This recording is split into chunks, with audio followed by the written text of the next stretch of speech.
It's Billy. Right now.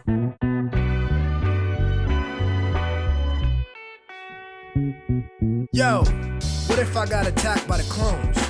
What if the builder think they found a better stone? What if the beat don't match with the metronome? What if that means you walk your path alone? Call me a vagabond. If all these streets leading to Rome, then wherever I lay is my home. It's Brooklyn, boy strong. I manifest, I'm in the zone. Y'all silly better back up off my throne. Listen, boy nice, better give him his propers. How we come out sane from all the mosh pits. How we found the key to the game without a locksmith. How we seem to manage these lanes is so obnoxious. He let it flow from the brain, trusting the process. A vet journeyman on multiple rosters. If I want it, I go out and get it and cop it. A monster with limitless options. Man, like goddamn, y'all gon' soon figure out who I am. We stay cooking, y'all used to that spam. Western beef, I might square up with the square dance. Look, I change plans, not even a southpaw, I'm an outlaw with a rare stance. Your crew never had a fair chance. Why's that? I kill a whole bear with my bare hands. Oh, they studied the dark? Well, I was raised in it. Brain shifted, the kid displayed insane physics. Best story never told, and it ain't finished. How we handled a rock, spun and kept the same pivot. I frame different, hot like a flame kitchen. A whole 2 levels out of your range gifted. Catch me on the highway, lane switching. Or right at the top of your bay wish list. Oh.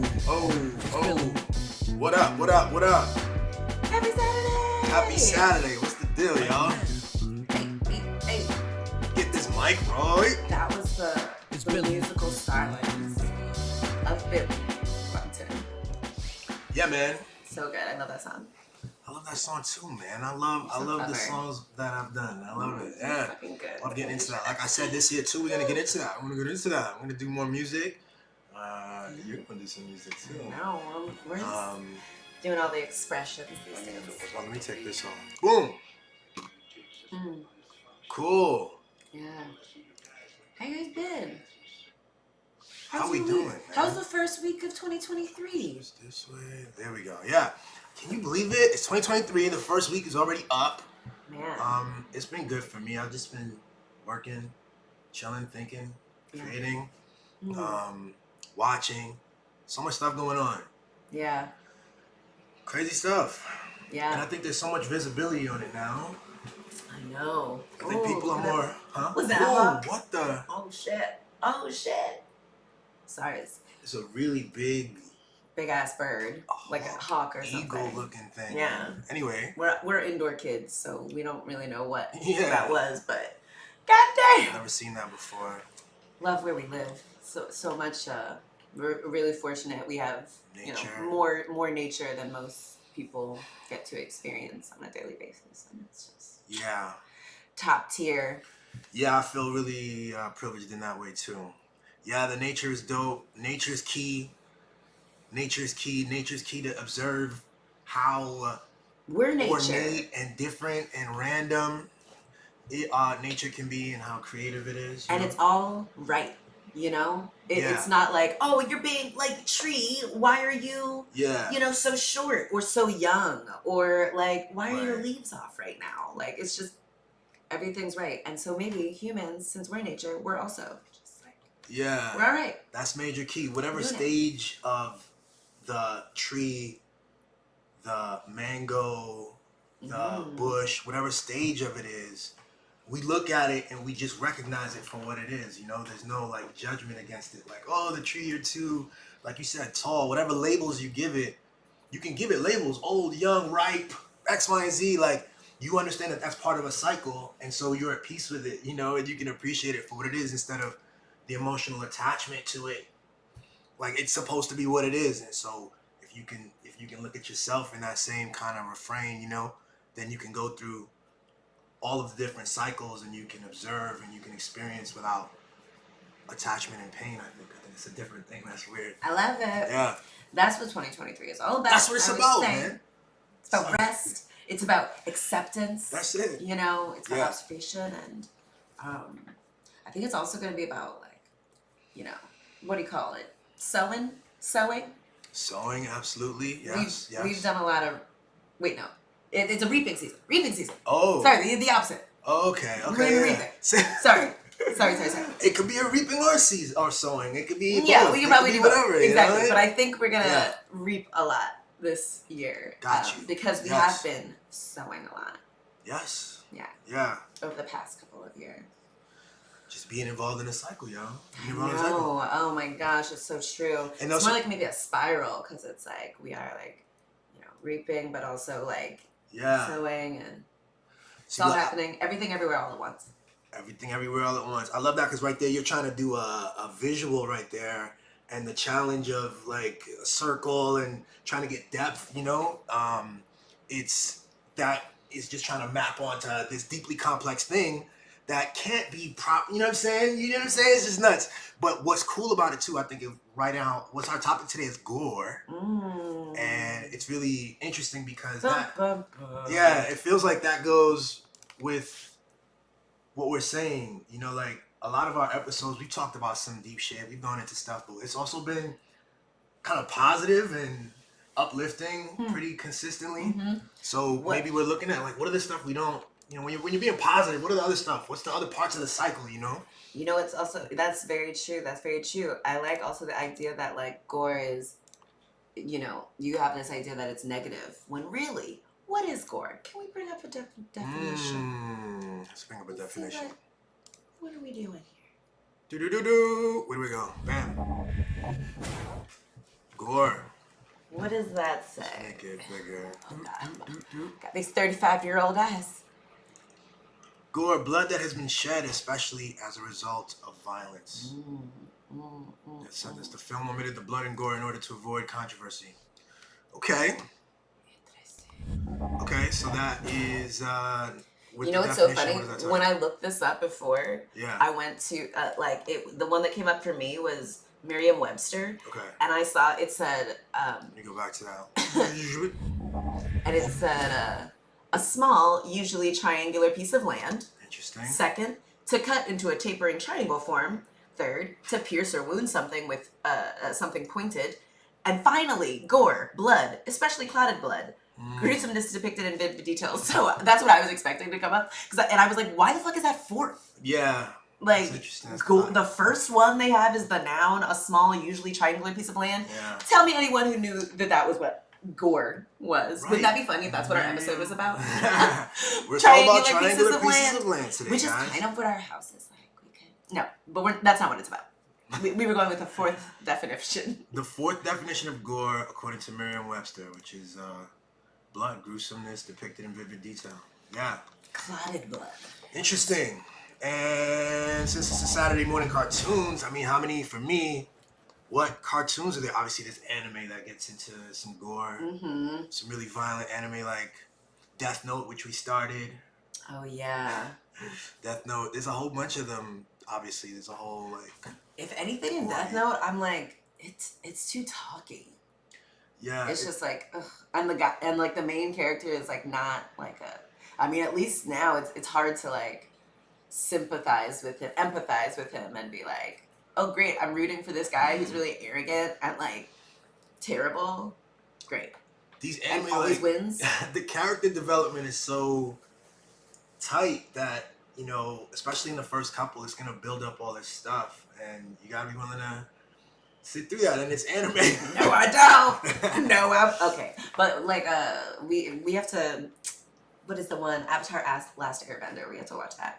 We gotta watch that. Not a lot of blood. Metalocalypse. What was it called? Metalocalypse. Okay.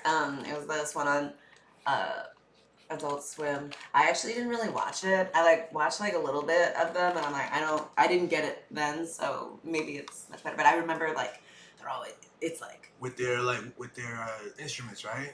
Yeah, and they just blow everything up and slash blood and things. And also that show Primal. Primal, that's the one. I get into Primal. Oh, yeah, should Let's play this one. Let's show that. So Primal, we watched this whole thing in a couple of days. Did we finish it? Yeah. Yeah, we're caught up. I don't know where it is now. Oh. Unless they've added something, but I don't think they have. I I don't think we got it all. I don't think we finished it. I think we did. I don't think we did. I disagree. Pretty sure that we did. I hate fucking to burst disagree. your bubble. Let's see. It's one of the few things because we're pretty bad at that. We don't Yeah, finish stuff. which is why I am pretty sure it's more likely that we didn't finish it. We got into this heavy though. What is? Oh. They did such a good job with this. You just see, I really got into the characters. You really get into the friendship between him and the joint, but then it gets wild. Yeah, yo, when it's like it's all about emotion and stuff, and then the fights though, it's just like, oh god, oh my gosh. And this is actually, they save the gore, it seems, for the actual show. This is like, Here we go. oh shit, that was a wild one. That was a wild one. Oh, y'all. A lot of these, you go, how did they get out of this? This poor old elephant that's dying. Mastodon. This is, I think so. Blood. That dinosaur is dope So too, good. though. Oh yeah, these things were fucking scary, but then the other things were even scarier. Every episode, they up the ante somehow, and different circumstances. That was this one about the dude fucking. here. Oh, Yeah, that was. there we go. Yeah. And then, of course, the art. So we're talking about crazy characters. They crushed it. Yeah, man. In the first like 1 minute, like the dude's like family is like eaten by a group of dinosaurs like in front of him. It's like, Yeah. I want to know like where all those where like he found that woman anyway. His wife. Yeah. Oh, they don't give us that deep backstory. What did they do? They sometimes they show little flashbacks he has, but I don't think they showed us like how they met or whatever. Yeah. It's like what was society like? Oh, you want a social? Exactly. I want like a little anthropological, ethnographic study of like what were tribes like? Is that like his sister and they just, you know? Yeah. Now what's dope about it is the whole joint is just a constant predator-prey deal. Sometimes they are predator and they've got to deal with hunger and they got to figure out how to eat together and they go through a whole episode And struggling to do rest that. And then another time they are prey and they got to figure out how to stay alive. And the whole world seems to be encroaching on their condition, whatever sort of peace, rest they're in, or so. Everything to the fauna. Wasn't there an episode with like I don't know. Plants were being crazy. There was plants. There were like mammals, right? Mammal creatures, and then a lot of just other dinosaurs and crap like that. I think, and they just do a great job up in the ante every time. Yeah, scary and stressful, but also shows the Yeah. power of teamwork, and like, you know, and that like gore is a necessity. You know, like Yeah. some form of violence is a necessity. Oh, gross. Yesterday we were at Hot Pot, which was awesome. And on the TV screen, there was this like super close up, is it called macro or whatever, like shot of like this dude was very obscenely cutting up a fucking duck. Like we were in the like folds. I thought it was like a pussy or something at first. And I was like, what in the hell? And it's bullshit that like pussies are considered obscene. So in a restaurant, murdering an animal, and because we have been told a story that it's okay, we eat it, so it's like not really an animal. Now it's a different thing. It's food. It's not obscene to like see it searing its flesh and so like you're mad at the video up there. Meanwhile, you're dipping duck into a vat and cooking it and eating it, and so also you're not the problem though. You're just it's the video problem. It's like you're in here. I'm making it a necessity. They're using it as entertainment. What? What's a necessity? Eating. Eating the very animal that you don't want to see. That's the process of how it ended up on the table. I don't have to celebrate like this like intricate like like it was disgusting. But I'm not a cooking guy really, but But I feel like somebody really appreciates. Okay, you're saying you don't like that it was so close and tight. Is that what it was, really? Because if they had it wide, it's a cooking show. It'd be that we've watched that. You cut this up and fry it. It's just another one. We're interested. I don't know. I think the way, like, and I said, if this was a cat, you know, which, you know, I'm sure people eat in some places, you know, and dogs and things, like, Yeah. would you be so like, what? It's food. They're cutting up a fucking Pomeranian, you know? What? That Russian blue, like, with their beautiful eyes staring at you as you think. It is, like, since, like, those are pets, this is food. If it was a human, if they were carving into a human, you'd be like, ooh, like, it's just Of course. What did you just do there? You completely changed the circumstances into now they're carving What, a humans? different animal? A different animal. Another animal, like in Primal, who sees humans as food, cutting it up and, like, you know, like, blah, blah, blah. It would be gross. We would think it was gross. And, like, I think it's gross in this instance, too. And I think I'm impressed with everyone else's ability to, like, suspend their disbelief. Yeah. And, like, I can't think too much You're sometimes about eating meat. Right, I know that grosses exactly. me If you out. think about it, you know, if you get into it, but don't take yourself out of the equation. Because here's what you were doing. Oh, yuck! This duck is delicious. Oh my gosh, is that a duck? Yummy. Yeah. Yummy. That was not how I was eating. I think it's a gross mischaracterization Not quite of how how I you was were eating. No, you were eating better than that. You're right. My It's bad. like eating a soup, like, quietly with a bunch of, like, mushrooms and fucking plants and shit in it. Yeah. But isn't that part? So you were pointing to something though. It's like that's the predicament that I think is part of our predicament. And there was a time when like some of the people would be like, "Yo, animals they kill each other. They don't have all these concerns that you have. They kill each other pretty brutally." And so I think that makes sense. If we're part of nature, and nature includes that animals in nature, in order to stay alive, in order to feed themselves, they don't have all these moral qualms that you and I have. They will tear each other up brutally. And Yeah. so it's like, But they won't, like, you know, rear other species of animals simply to eat them. Right. They won't, like, extinct entire species because we want tuna.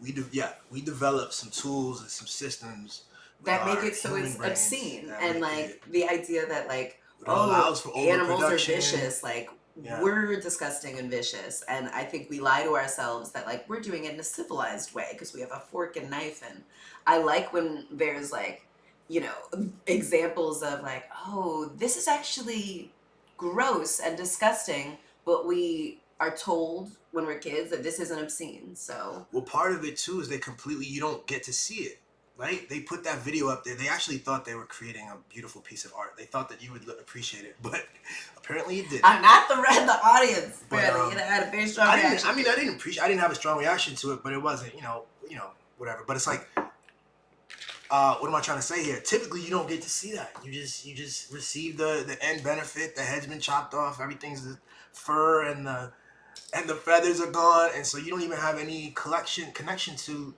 what it is. So I don't know. Sounds like this whole part here is a big argument for what, veganism, or For just for thinking differently. intentionality. Yeah, being more just being intentional. like, Yeah. would I eat as much meat as I do if I saw it being slaughtered, being birthed only to know it was going to be slaughtered? Like, its sole purpose is for me to consume it. Ugh. So And barbaric. some of the factory stuff too, they're just like penned up, and aren't there like different? What's that one?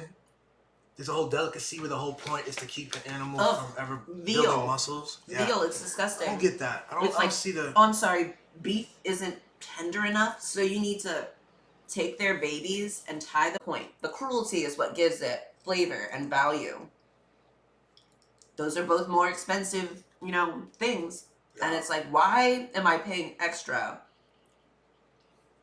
to, like, be more cruel to an animal simply so I can, like, enjoy eating more? Like, we don't enjoy eating enough.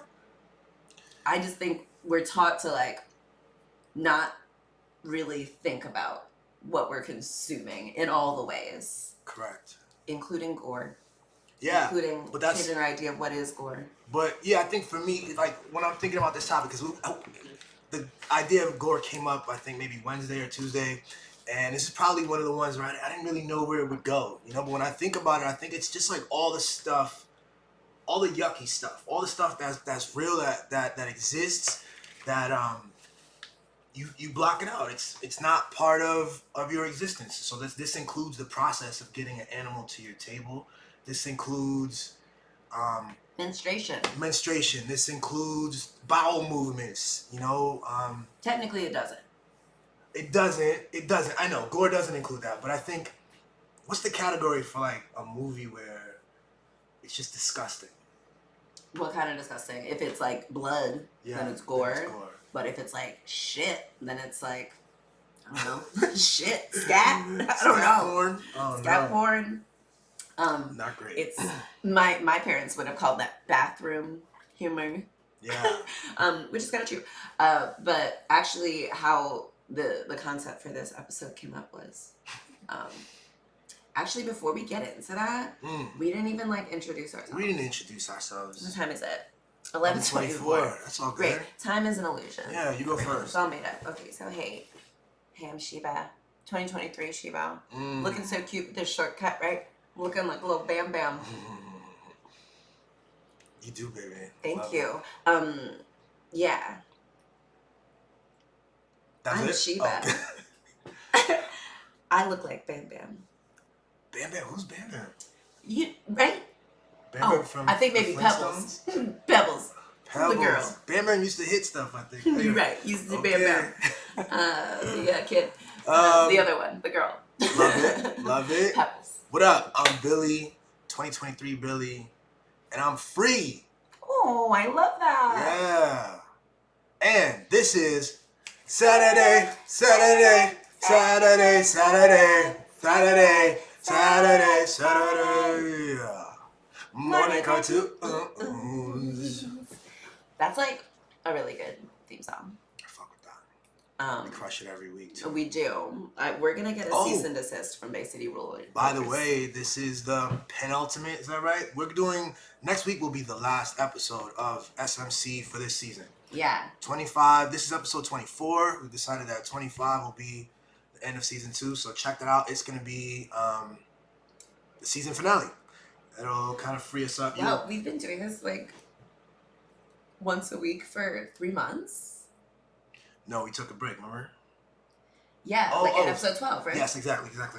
Once a week for 3 months. Yeah. Wow, that's crazy. And I think we hit it. I don't think we had a break. Yeah. Really good. We're so awesome. Really good. Fucking love it. So yeah, so we'll take a break. Sheba, of course, continues to do Sheba Sunday every Sunday. Check it out tomorrow because Oh my god. it's gonna be a fantastic one. She's talking about divorce. So particularly her own divorce, but divorce generally, relationships generally. Yeah, yesterday was the 5-year anniversary of the day my divorce was finalized. Beautiful, beautiful celebratory time. It was great. Anyway, that's for tomorrow, so I'll see you there. Yeah. Let's also do the breathing thing. Okay. Oh yeah, but also on Monday. Oh my Monday god. I'm doing How Billy Sees It. It'll be on The Real Maniverse, y'all. The Real Maniverse. You know what I realized? And this was the inspiration for this.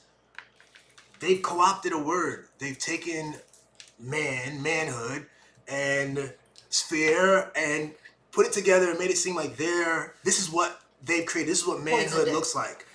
They have this social network where they entice young, impressionable, insecure boys and to perform in a certain way. And old, insecure, yes. To perform in a certain way, to be attached to material objects, that their worth is all built into that. They just reify and make concrete all of the worst elements of this patriarchal society we have, and they just assert it. So that's bullshit. They don't. Why do they get stuff. to set the That's fucking not tone? how it works. And men represent something much more than that, completely different from that, and in many ways counter to that. And so I want to talk about that, and I want to talk about some of the awesome men that I know, either personally or through social media, that I see who are talking about things very differently and have a completely different interpretation. And I'm down for that. So it's the Real Manosphere. That's on Monday. The Real Manosphere. Yup. You want to breathe, baby? Okay, yeah, let's breathe.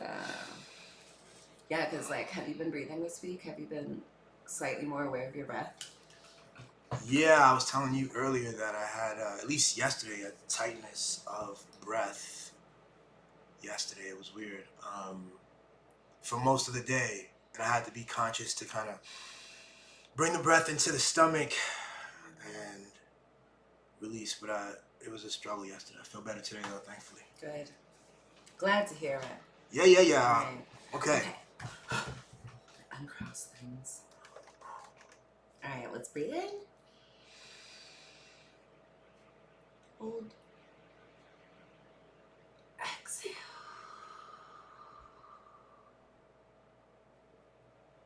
Inhale. Hold. Exhale. Inhale. Hold. Exhale.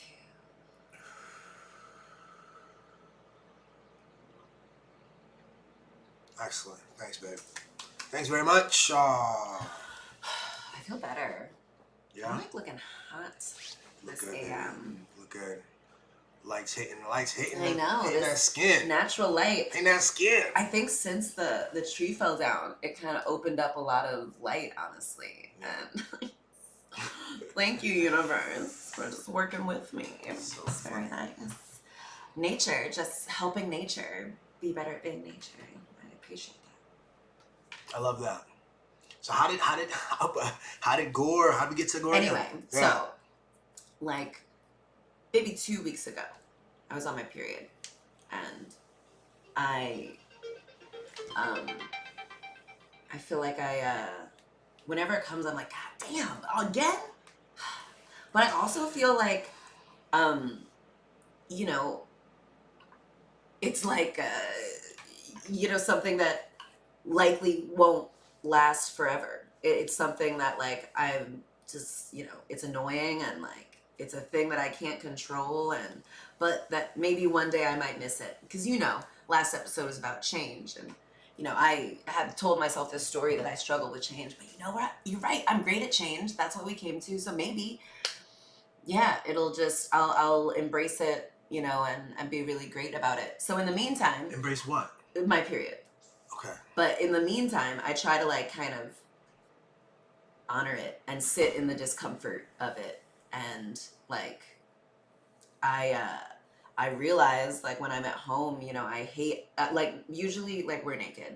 Like, the most clothes we wear is on Saturdays and Sundays when we, like, are filming these things. So we can, you know, we'd have to make this subscription based if we are. That's right. We were naked. You wouldn't want, exactly.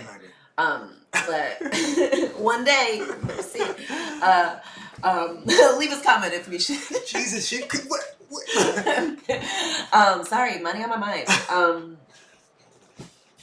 I got distracted, but speaking of our beautiful naked we're talking about right. Okay. So yeah, Sheba's on...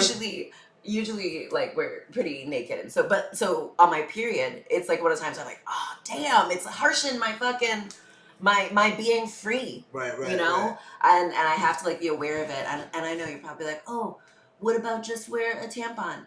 Like, it's annoying to have to pay money to like plug myself. When, you know, it's just like I want to find a way to be able to,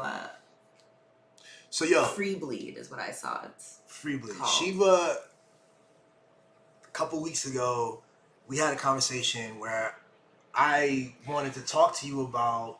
Because I'm walking around with this, like, with a towel, like, kind of between... Usually I just, like, sit in the chair and work all day.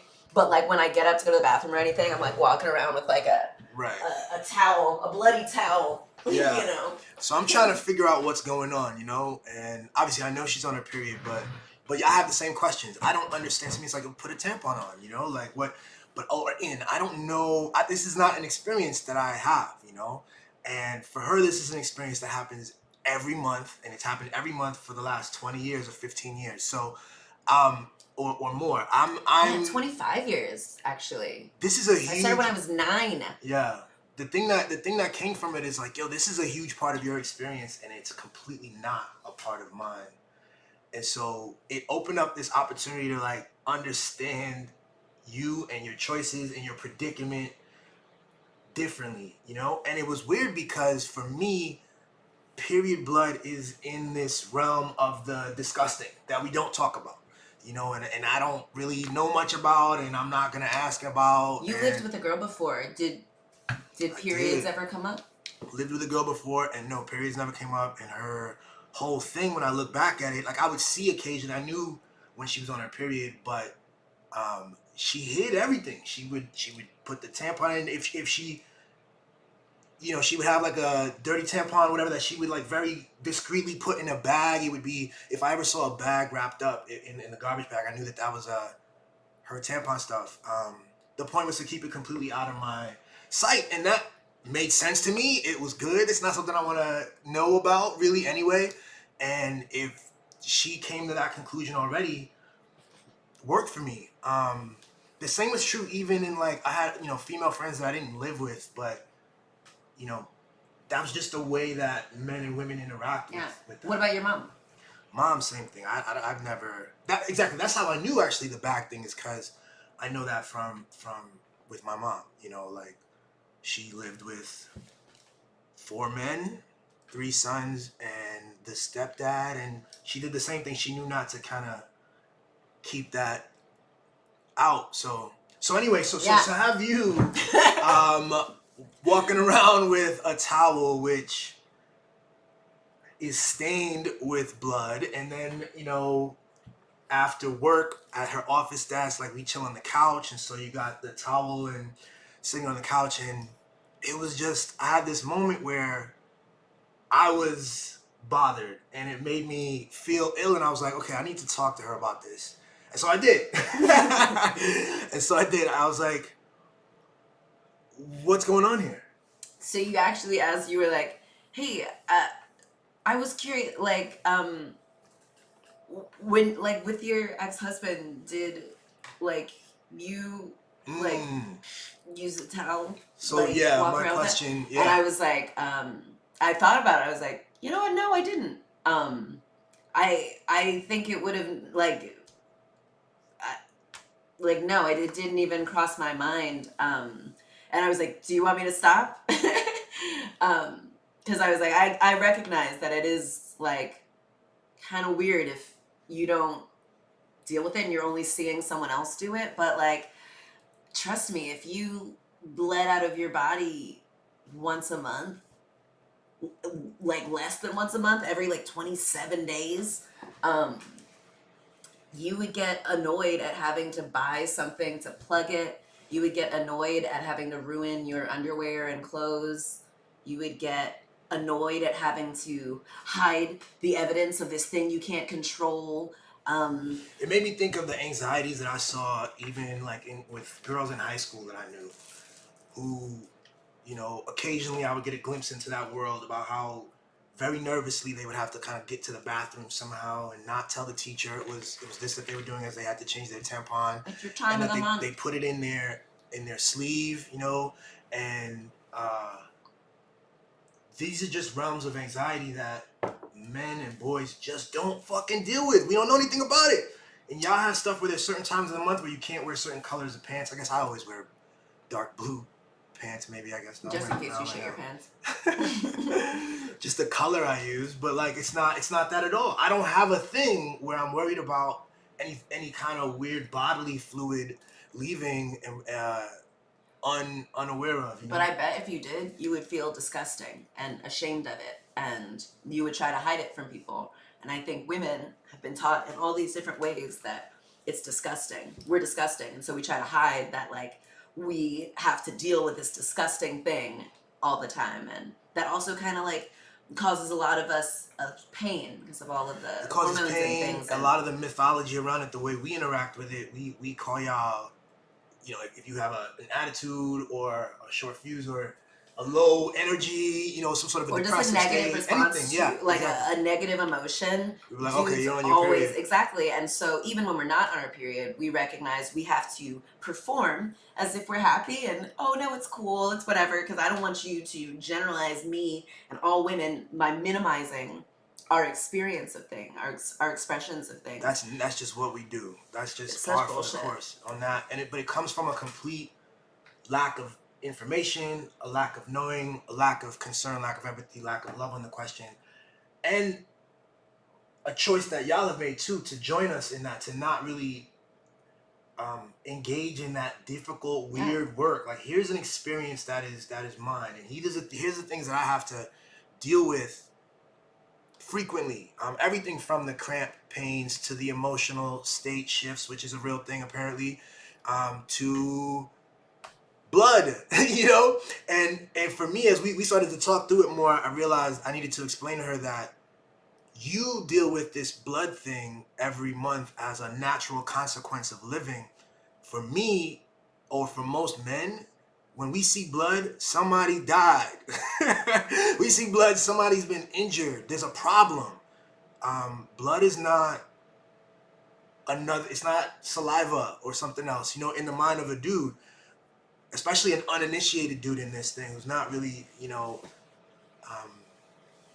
all the stories we've heard from father, uncle, mother, everyone is like problem. Yeah. And so, but then again, a lot of the stuff we consume is all blood and gore. Gore is like a category of horror, and we love war movies. We love violence. We love boxing. We love football. We love things in which there's the chance to draw blood, and we actually are very entertained by it. And unless it's coming out of a woman, then it is disgusting and should be hidden, and we can't learn anything from it other than this person is like a disgusting, dirty person who blah blah blah.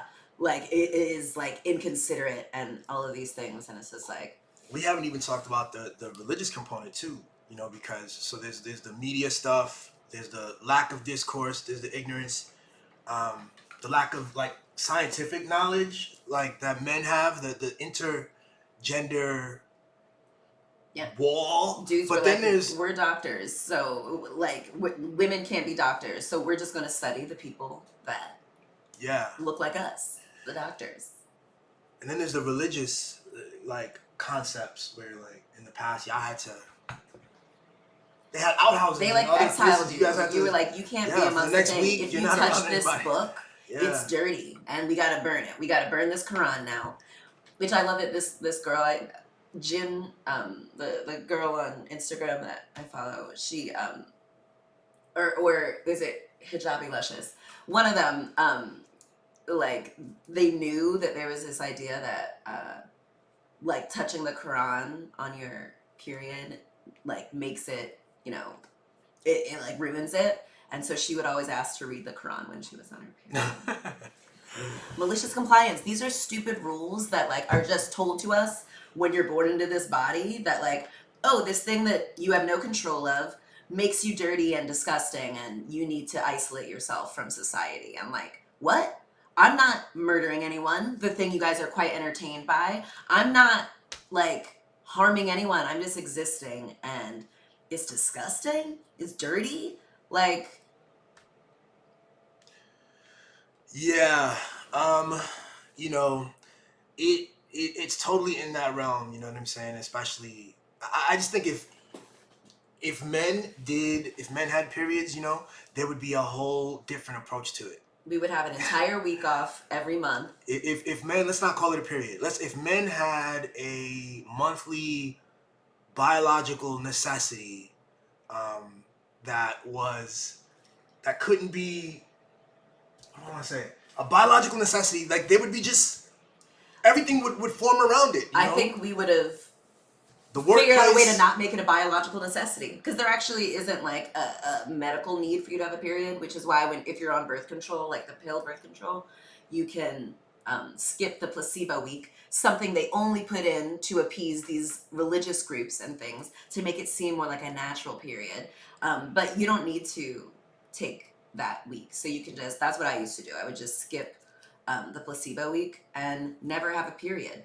And I bet if men had something like that, they would have put a lot of research into it. We would know everything about the reproductive system, like we do about dude stuff. How we have, dick pills are included in,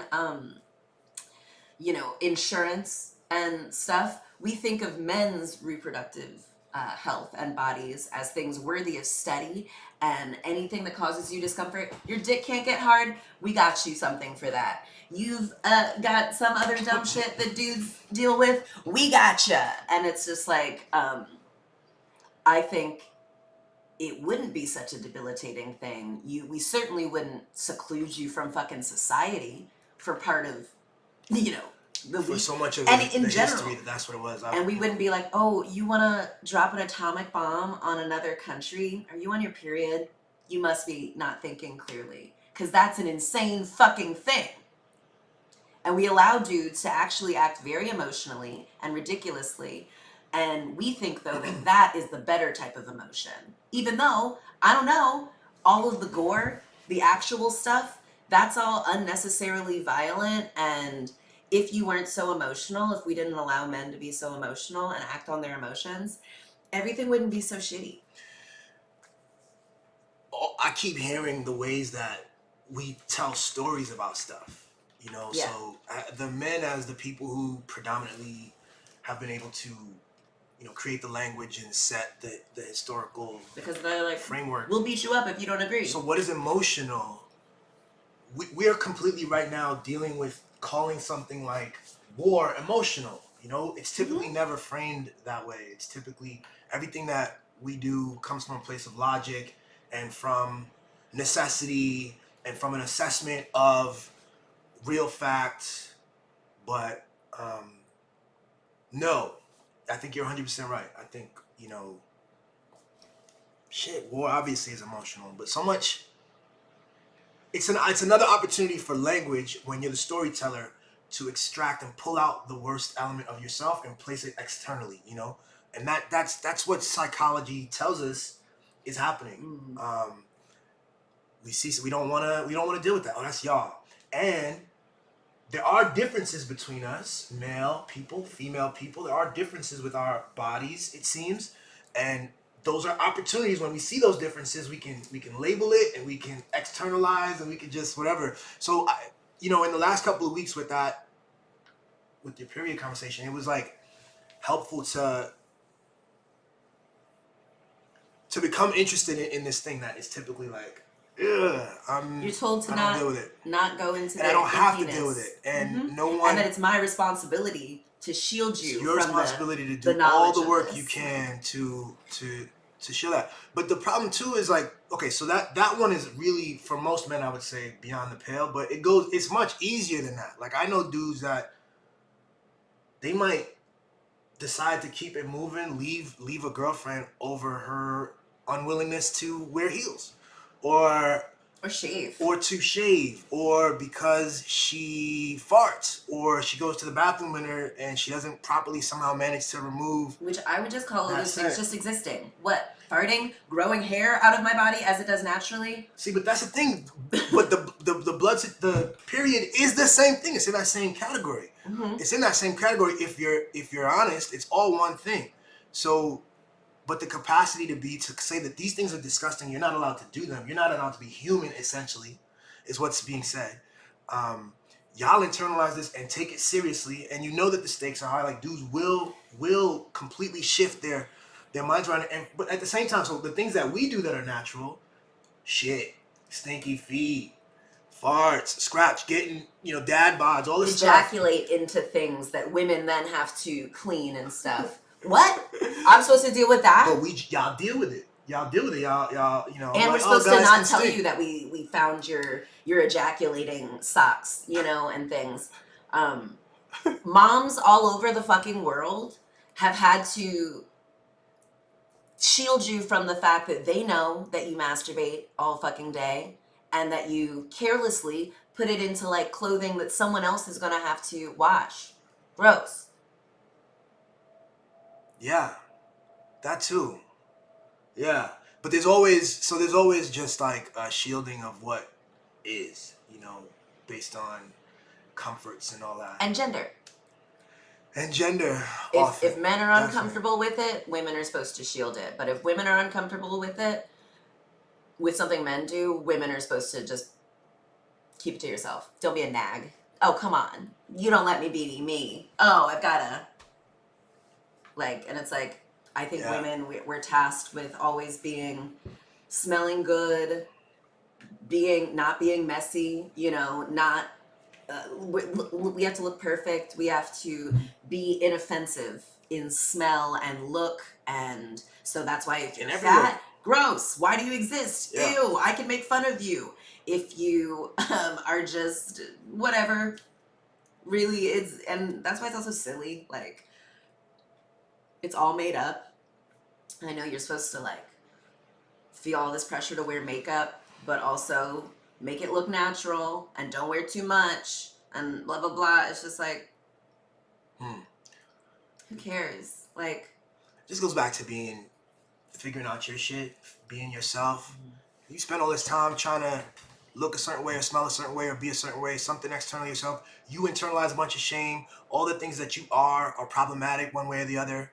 And you hold that in and you believe that. Yeah. And this is an anxiety. It's a coat that you kind of wear around you, on you, that limits your potential and your happiness, because your perception of yourself is always as like being potentially found out for that this I'm this thing disgusting that you do. Right. monster, and that everyone's gonna find out that I am like, it's my mask is gonna slip. Or like, I'm a human. Humans with uteruses often bleed out of their vagina. Humans with uteruses do that. Humans fart, humans poop, humans sweat, humans grow hair, humans do all of the expressions that all of us, do. Yeah. And humans cry, Yeah. humans blah blah blah. Yeah, humans make poor decisions. Humans make good decisions. Humans, show love and all this stuff. So anyway, the point is like, that's how we got to Gore, yo. I've been trying to, exactly, that's how we got to it. And I was like, oh, we should talk about this because like, I know I'm not supposed to, like, I'm supposed to, if we're talking about menstruation, that's something I say for Sheba Sunday and like the girls and like a group of women. We don't, what would a man, like, I'm blowing up the secret. Like, what? Why is it a secret? Why should I feel shame, actually? If it was him with something that he had to deal with, didn't have any control over, once a month, I would know as a woman, I'm supposed to make him feel comfortable about that and not be grossed out. I'd be like, I got you. If you were injured and had some sort of a wound, I would probably be tasked with having to change your dressings and not be weird about it. If they were seeping through oh, hey, let's just change it. And it wouldn't be gross. It would just be a thing I'm expected to do and like not make you feel bad about it. But me, I'm supposed to hide all this away and feel that's shame. The truth of the matter. See, now if I did have some sort of a situation that needed to be mended and cared for, that would be one of your roles for sure. And it would be, it would just be something that would be obvious. You know what I'm saying? And yet, and I would be considered a bad partner, right? If I didn't do this, right. And so thinking about it that way is huge, and it becomes obvious once you think about it that way. It becomes like kind of silly that we operate the way that we do. This is just one of the things that are kind of silly, but it's I think it's up there. This is completely outside the realm, and so I'm glad that we're doing it on Saturday morning cartoons, because I certainly wouldn't talk about it alone for the dudes. Like, it's not, but I think that men need to be a part of it, because it's a human conversation. It's not a woman conversation, which goes back to so many of the things we talk about, and our theories on the fact that we're all one, and your condition is mine. So, Gore. When we're, I have this book that I gave to my sister, and I have it too. It's called Sex Positive Talks to Have with Kids, and it's about, we teach kids, nose, arm, hands, but we're all really shy to talk about like genitalia we like give it a like pee pee, you know, hoo hoo, or like yoni, you know, like a little cutesy little things that spare us from the discomfort of confronting just the reality. It's a body. You don't have to sexualize it. You don't have to, and kids recognize that. Like they like, oh, like this is called a hand, not like a ha ha, a fingy thing or something, you know? But this, I'm supposed to have some shame around, right? Yeah. I'm supposed to think it's weird, and I'm not supposed to like know how to talk it. But children who don't know the proper name for their genitalia are like exponentially 75% more likely to be assaulted than kids who know the name, which I bet is probably very off-putting for a child to be like, don't touch my vagina. You're like, oh shit, no, I'm not doing anything. Like, and it's good. I want children to, we're not supposed to like, you don't have to go into all the nitty gritty, but like in the same way you would be like, mouth. It's a thing that penises go into. You would make it age appropriate, and you would be like, penis. Right. It's a thing that you're going to use every day. You're going to pee out of it. Right. That's what you need to know. Right. Like, your vagina. You pee out of it. Yeah. That is a jarring statistic, y'all. What's up, Natalia? Hey, girl. Yeah. And it's like, I, would rather children be equipped with knowledge of their bodies and themselves and of other people's bodies, the bodies that don't look like them. So I know that like adult men don't understand vaginas at all. They like, many are like, oh, how many holes are there? What do you do to it? It's like a comedic trope to be like, pussies, what do you do? It's like a DJ. And we create myth and stories around how mythical and crazy and complex and unworthy of exploration and understanding and demystifying including the monthly menstruation process, but also the sex process, also the pleasing process. All this stuff gets turned into something you should either not care about or is disgusting. A lot of women don't too. Exactly, because we're all taught that like women's genitalia, women's bodies are obscene and need to be covered up and need to only be taken out when it's absolutely necessary, and like after put it back up, and only in certain ways. And you don't really talk about it. You talk about making love. You talk about like, what do you call it, in your birthday suit? Like we sexualize bodies, particularly women's bodies. This all goes back to me for two things. One, the fact that it's all one thing, and two, that it's all about our perception. Like the people speaking or people observing something come to it with their perception and their limitations on the perception. So I remember there was a time I'd get these videos where cats with like a little baby was dancing, little baby dancing, a little baby girl, and then she kind of puts her hands on the floor and it looks like she's twerking, right? She's got diapers on. She's such a baby. And so the dudes on this chat thing were annoyed because look at the mother. The mother must have taught this baby this thing, and the mother must be a hoe. But it's like, when you look at it for real, the baby's just moving its body, yo. Babies do that bounce thing. They don't know exactly. They're just trying to figure out what these babies can do, these bodies can do. But men viewing it with a sexual, predisposition. Start just like you're adding the sex to it. The kid is not twerking. The kid is not attempting to, You have imbued. You are sexualizing a child by. The doctor told you this baby has a vagina. You now know how to treat it.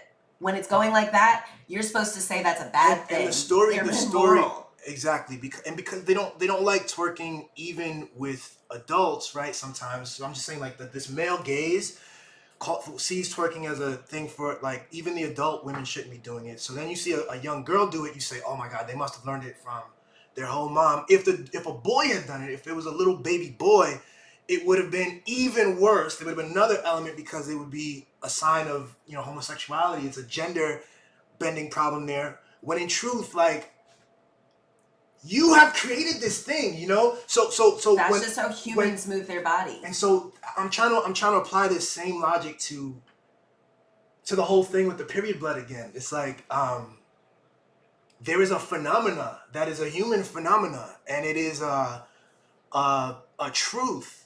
And the reality is that, you know, one of the issues I think with a lot of our relationships is there's so much performance. It's about, you know, you have to perform the good wife, and you know what that is, and I perform the good husband, and I know what that is. There's so much lore around it. And I we focus both on know, like, finances and the home and fixing things. and you're allowed to be dirty. It's actually a sign that you're being a good man if you're gruff and you don't care if there's mud and blood and dirt and sweat and tears.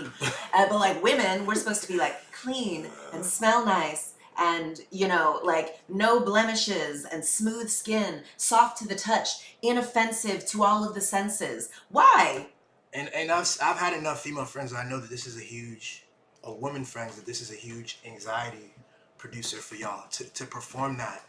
But what is, and especially like, how can you perform that for 20, 50 years? How can I be your most intimate partner, live and share a space with you, and somehow 10 years down the line, I'm never supposed to smell your dookie? I'm never supposed to know that you produce fecal matter out your butt? Like you are really You're a human. not my best friend. Clearly, if you think like you're not gonna do that. And if I was a dog, you would understand that I poop, and you wouldn't think I'm a dirty, disgusting thing. And you comport yourself with the reality. You figure out that, you know, you do the thing every day. You go out with little plastic bags, and you deal. But in some ways, like that condition is even something less than how we treat dogs. It is actually also, you know, if they like, but I think of like, you know, chided my mother on just to try to help her think of like, you know, at her house there's always a bunch of cats. We never had mice growing up, and I realize now it's probably because there's a bunch of cats in the neighborhood. But you know, she would see my mom like hates animals and things, and so she would see this cat who, you know, was pregnant and would have a bunch of babies, and you know, maybe a year later would be pregnant again, and she'd be like, she's such a whore. And I'm like, who, the cat? Oh, exactly. I'm like, look how we're all taught to you know, moralize and demonize females of any species. If a cat has a bunch of children, she's a whore. That's what do a we whore is. think like all of the cats that impregnate her are sluts, are little whores, little whore men? Yeah, you wouldn't choose that word. When right? men have lots of children, we don't think of them as whores and sluts. Stud. Exactly, which, ew, no, they're just indiscriminate with their DNA. Impregnating any person who, you know, has received the lesson that like they can't, you know, that their purpose is to have children. That's also the thing. We tell women that you kind of have to have children if you're pregnant, but like also we're gonna demonize you for it. Also, this is all you're good for. Also, if you're a mother, you can twerk. Also, though, if you're not sexy to men, you shouldn't exist. Why do you exist? Wait, you're an ugly woman. Why are you here? It's like all these things that we like put onto women, which really women are just like existing, and we can exist and not be useful to men. I think what's difficult is, so men have lots of things that they are insecure about too. Like what? Being attractive, being tall, being physically fit, having money, being good, having a large penis, being able to have sex good, you know what I'm saying? More than that. Well, hold up, before just like the money thing in particular. So especially when we're talking about like being in the dating scene, the money thing is huge, and that's y'all who do that on us. But the truth is, and I think you're about to go here, for men, it's really into the money thing. We're allowed to look a whole bunch of different ways. We're allowed to smell a whole bunch of different ways, be a whole bunch of different ways. We could be, you know, pretty aggressive to loving to a whole. You guys have a breadth of like what you like, ways of being that you will accept and allow. And I think women have a much tighter window of like ways of being and looking. Yeah. But the money thing is a deep anxiety, yo. That's a deep. Which is strange anxiety. Because dudes are still, by and large, very broke. Very few of you actually have money. That is why there is so much poverty. Because despite all of these anxieties that you say women are putting on, like, I know all of the women I know are dating poor men. You know, all of the girls I've never. This is the richest probably you've ever been. But like, did you struggle to have women who were willing to still love you even if you didn't have money?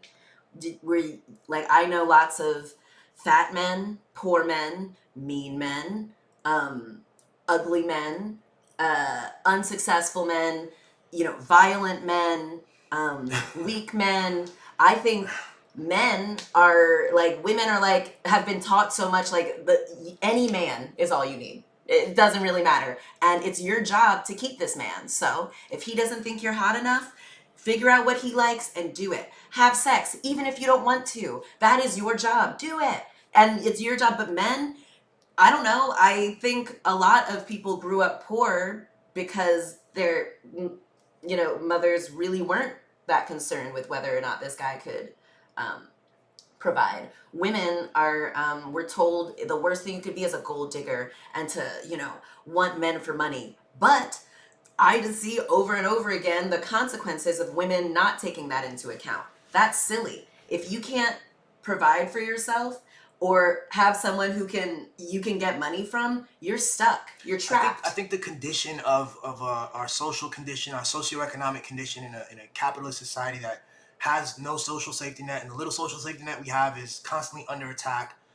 and then it creates a condition where material wealth, sustenance, like life can be completely different for someone who has money and income and access, wealth. That stuff is life changing. It changes your health outcomes. It changes your happiness. Even though money isn't happiness, money is tied deeply to happiness in a broader condition that doesn't even care about your mental health, physical wellness, education. When we make life dependent on having money, like we're not just, they don't just give us food, they don't just give us shelter, they don't give us medicine.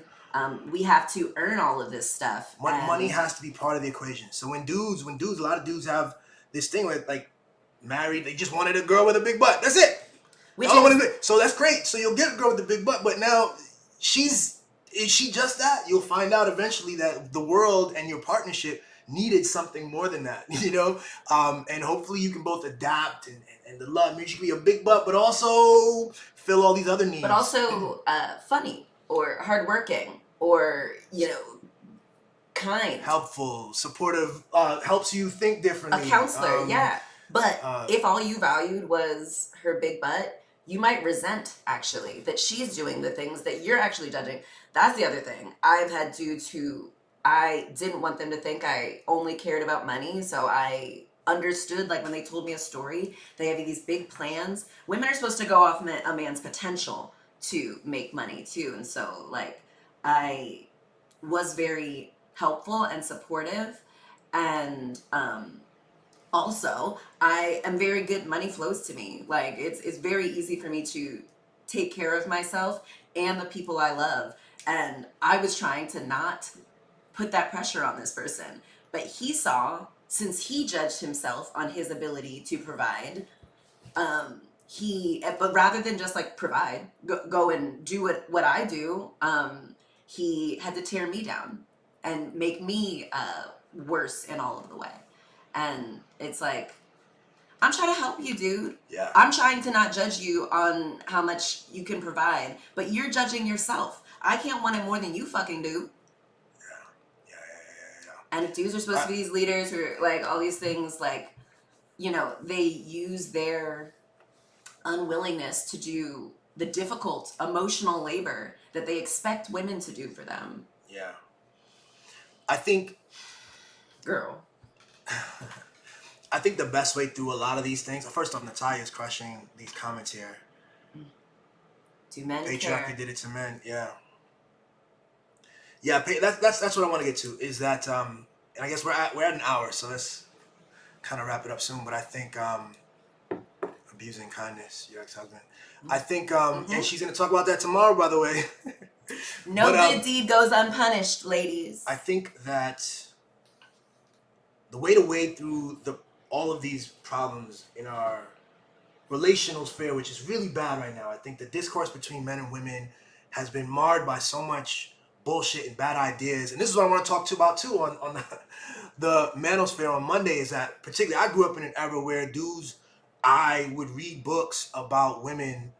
Probably the best one was Robert Greene's Law of Seduction, but that sprouted a whole kind of pre-manosphere, manosphere, sort of pickup artist kind of thing, where we thought that we could identify women and we could map women. And there's this thing called women, and we're gonna map it. We're gonna identify who it is or what it is, and that we could beat it. We could mold it into submission. We could utilize it for our purposes. We could get our wins, whether it's pussy or a wife or whatever.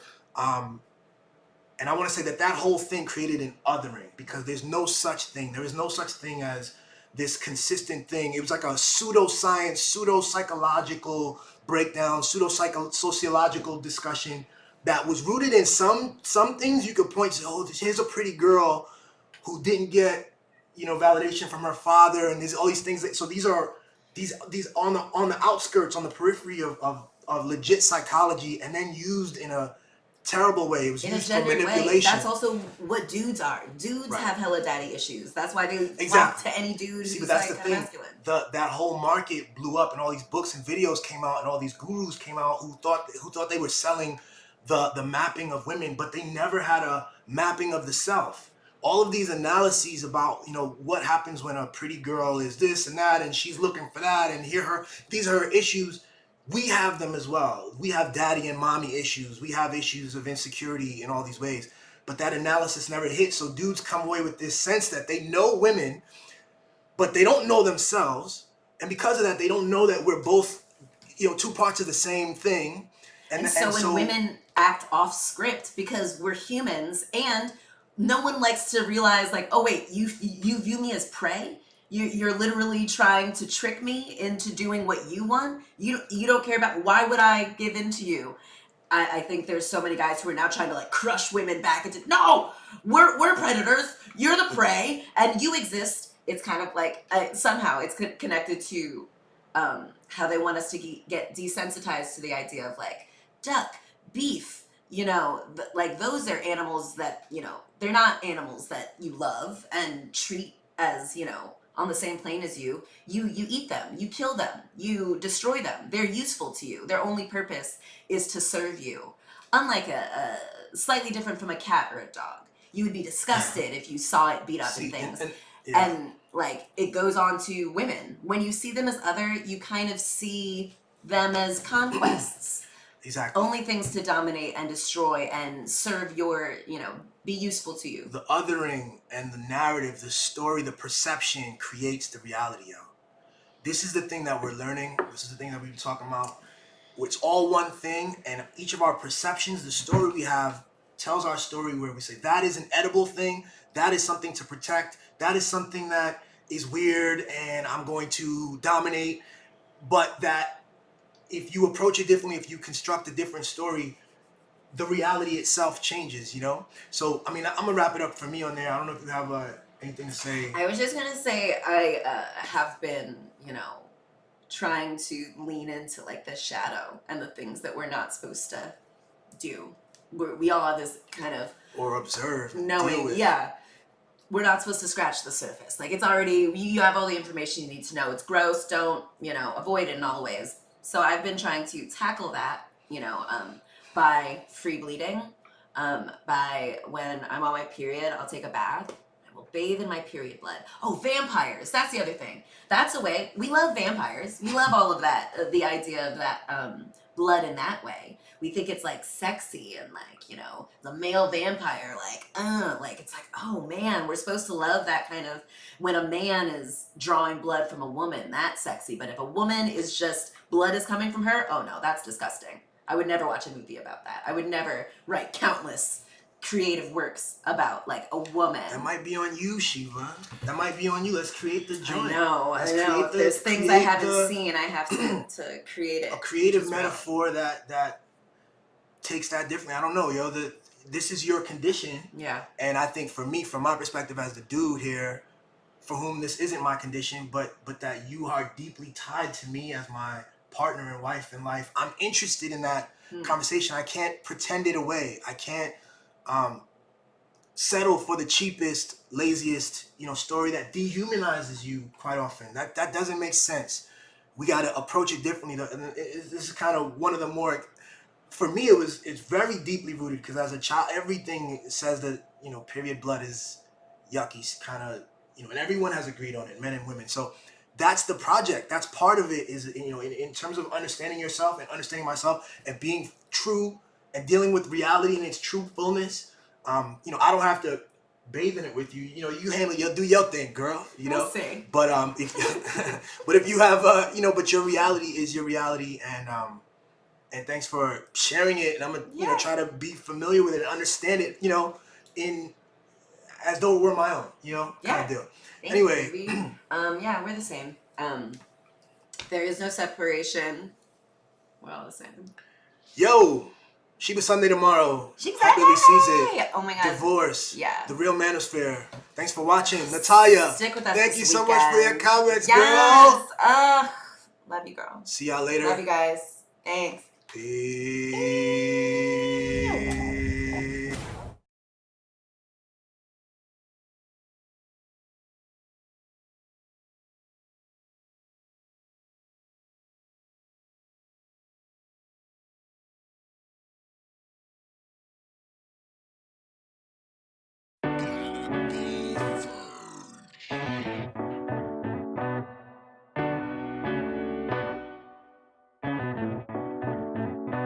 It's Billy. Right now.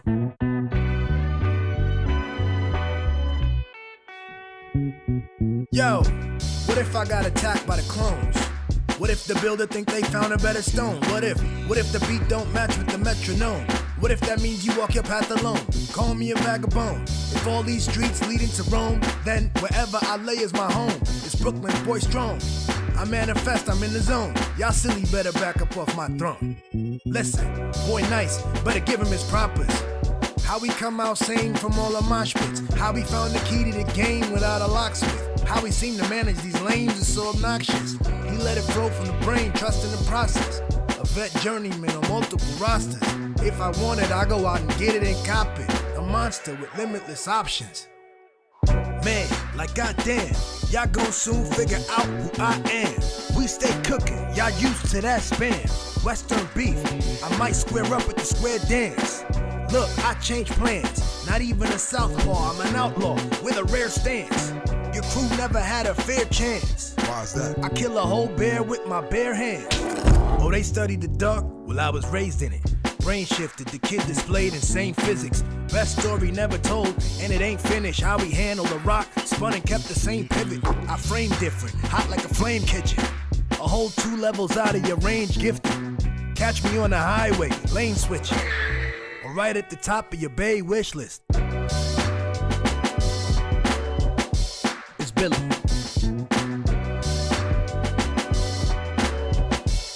Right now. It's Billy.